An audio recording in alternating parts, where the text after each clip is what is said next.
To 5 let práce. Šlápnu dolů, že nějaký idiot mě propíchal gumy dneska. No. No jsem, no teď mě vidíš už, jsem tady. Jsi musel půjčit auták od kamaráda, protože jinak bych to nestihl.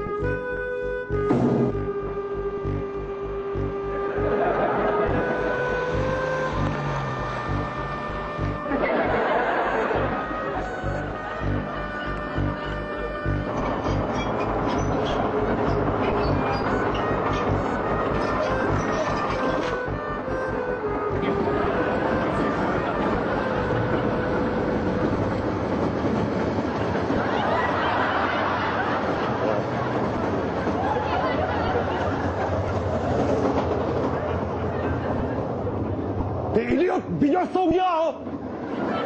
Vypni to! Ty idiot, víš, co jsi udělal, ty idiote? Co, kde?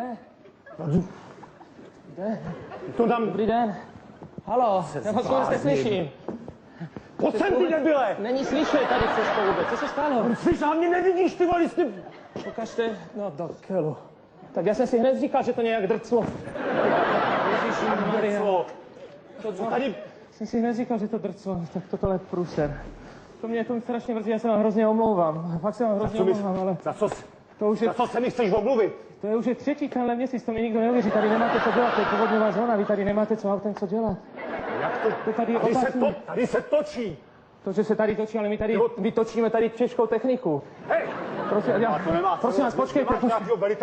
Ten mě zabije, tady se točí, ty idiote!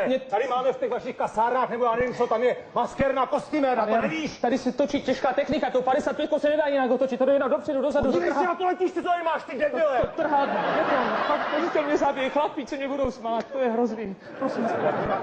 Máte to pojištění, však to se to... Za pojištění, já právě, to je půjčený. Ale Víček je dobrý, podívejte, opička je tam taky v pořádku. Ne, a já vím, že jsem udělal chybu, ale vy jste taky udělal chybu. Tady nemáte co dělat, tady v Karlíně odstraňujeme povodňové škody. Jakým Karlíně? To si, odkud seš ty debile? Karlín je 10 kilometrů daleko. Včera otevřeli na magistrále, teda zavřeli pro prdele ty pruhy pro autobusy. Je to úplně všechno, co mi teď budeš říkat, že teď hodně dáváte škody po povodní. Tady, když ta pojistka, nevím, jestli se bude vztahovat na... Ty neřeš pojistku, já vím, proč se to pojištění, protože mám půjčený, ty debile. No ale vy jste mi to taky poškrápal, velitel mě zabije. Cože jsem ti poškrápat, ne ten král, že se ti dá poškrápat, ty debile. Ty je šrot už normálně. Zavolej velitele. Tady nemáte co dělat.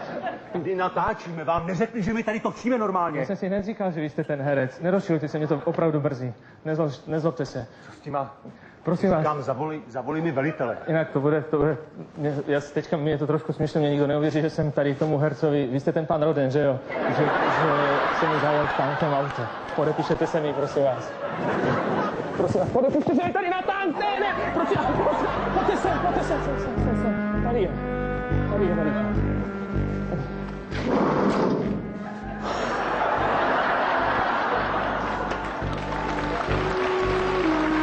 Skoro mě zvátilo. Jsem se bál. To tě náhradí teda, ne? Protože jste přidali značku.